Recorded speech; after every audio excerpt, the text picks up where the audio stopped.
자, 오늘은 명사에 대해서 조금 알아볼 수 있도록 하겠습니다.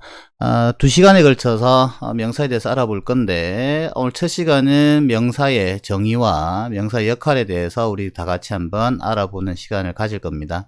전체 슬라이드는 한 5장 정도로 짧게 구성했기 때문에 그렇게 큰 부담 없이 보시면 될 것 같고, 필요하면 뭐 필기를 하셔도 되고 아니면 캡처해서 사용하셔도 되는데, 지난 시간에 그 영어 문장의 구성에서도 설명했듯이 명사는 문장의 주 요소이고, 그리고 주어와 목적어, 보어, 즉 문장에서 반드시 필요한 요소이기 때문에 한 번 정도는 정리를 해 두시고 넘어가시는 게 영어 학습에 아마 많은 도움이 되실 겁니다.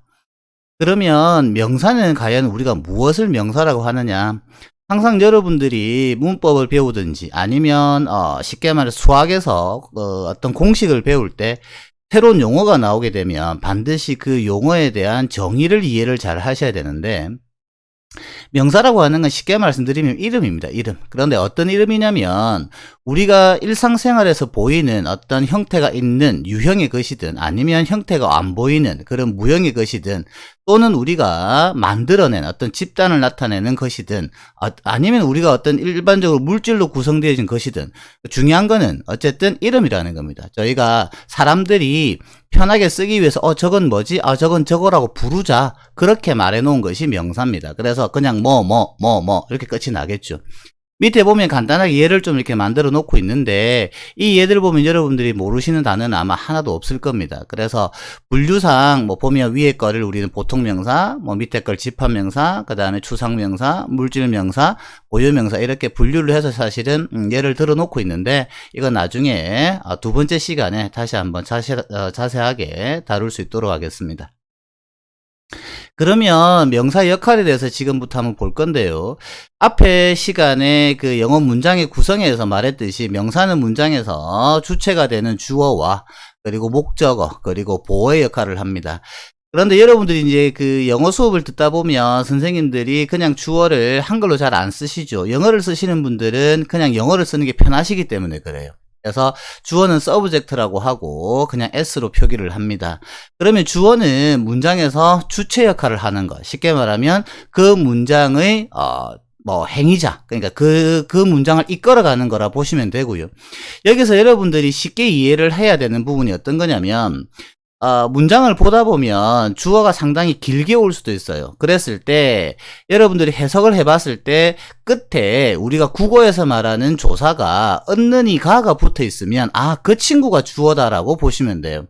특히 동명사나 준동사 파트에서 보면 친구들이 준동사가 주어인지 아니면 준동사의 목적어가 주어인지 한 번씩 보면 헷갈려 하시고 실수를 많이 하는데, 그 문제는 굉장히 출제가 잘 됩니다. 그래서 반드시 알아야 되는데 하는 방법은 아주 간단해요. 어떻게 한다고요? 해석해서 우리 주격조사 얻는 이 가가 붙는 것이 그 문장의 주어라는 거예요.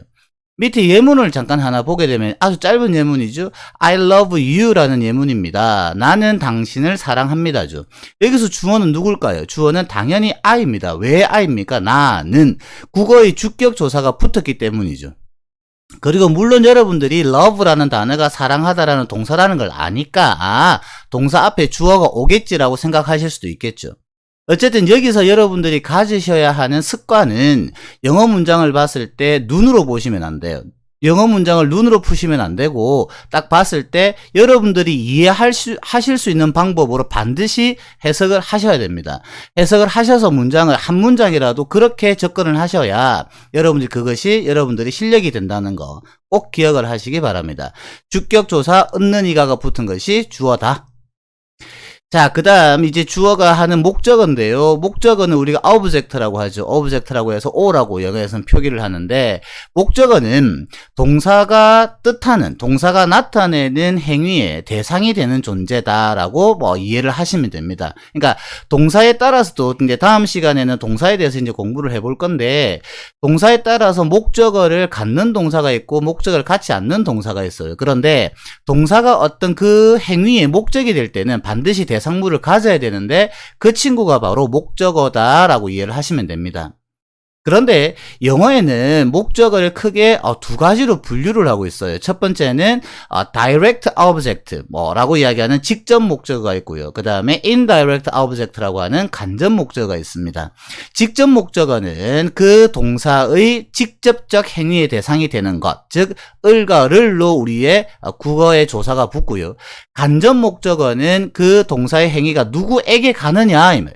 누구에게 가는지를 나타내는 거기 때문에 이것은 국어에서 말하는 역격조사에게를 붙입니다.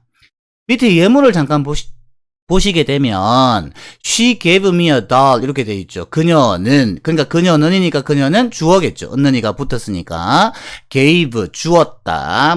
다로 끝나면 동사. 누구에게? me 나에게. 그러니까 여기서 me는 에게가 붙었으니까 간접 목적어가 되겠고요.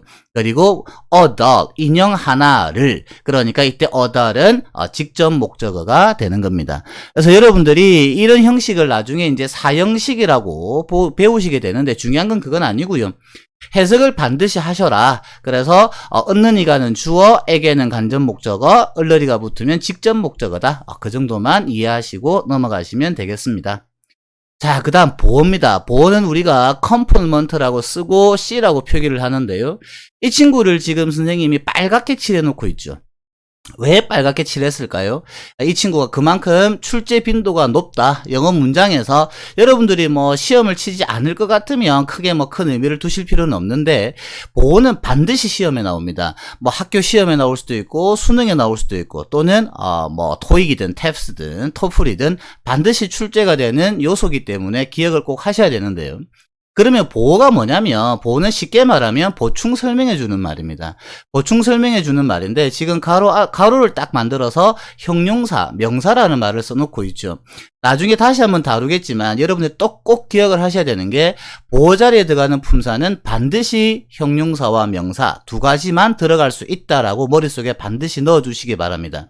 이 자리에 형용사, 명사가 아닌 다른 품사, 즉 대표적으로 부사 같은 친구가 오면 틀립니다. 그렇게 시험에 출제가 되니까 보어 자리에는 형용사랑 명사만 쓸 수 있다. 딱 기억하시기 바랍니다. 그 다음 영어의 보어는 크게 두 가지밖에 없어요. 주어를 보충 설명하는 주격 보어 SC라고 하고요. 목적어를 보충 설명하는 OC 목적격 보어 이게 두 가지만 존재를 합니다. 그러면 우리가 앞에서 봤듯이 주어 역할을 하는 품사가 누구였죠? 목적어 역할을 하는 품사가 누구였죠? 그렇죠. 명사였거든요. 그러면 쉽게 말씀드리면 보어는 명사를 설명한다. 그러니까 명사를 설명하는 요소는 영어에서는 형용사밖에 없어요. 그런데 명사 역할에서 나중에 조금 보게 되는데 다음 시간에 명사 역할에 보게 되면 동격의 역할을 할 수 있어요. 그래서 명사와 동격을 나타낼 때는 그 자리에 명사를 쓸 수 있기 때문에 정리하면 보어 자리에는 명사와 형용사가 들어간다. 자, 그러면 예문을 잠깐 한번 볼게요.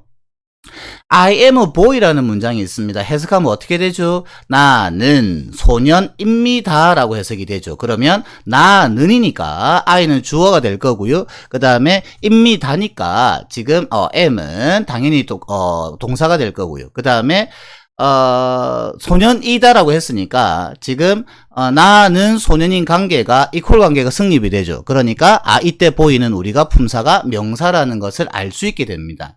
그 다음 I am happy에서 나는 행복한 사람이다. 나는 행복한 상태이다. 여기서 happy라고 하는 건 I의 상태를 설명하니까 I 이퀄 happy라고 보실 수도 있지만 내가 해피야? 아니죠. 직접적인 동격관계가 성립되지는 않죠. 그래서 나의 상태를 설명하니까 이때 해피는 형용사라는 걸 아실 수가 있습니다. 이 자리에 오늘 목적격 보호의 예문을 쓰지는 않았는데요. 여러분들 이렇게 한번 생각을 해봅시다. 나는 항상 엄마를 화나게 만든다. I always made my mom angry라는 문장이 있다고 했을 때 누가 화가 났죠? 엄마가 화가 나셨죠. 그래서 그때 엄마는 그 문장에서 목적어니까 엄마가 화가 나셨네. 그래서 angry를 목적격 보호라고 보실 수 있습니다. 다음에 오형식의 형식을 설명할 때 그때 한번 목적격 보호는 조금 더 깊이 다룰 수 있도록 하겠습니다.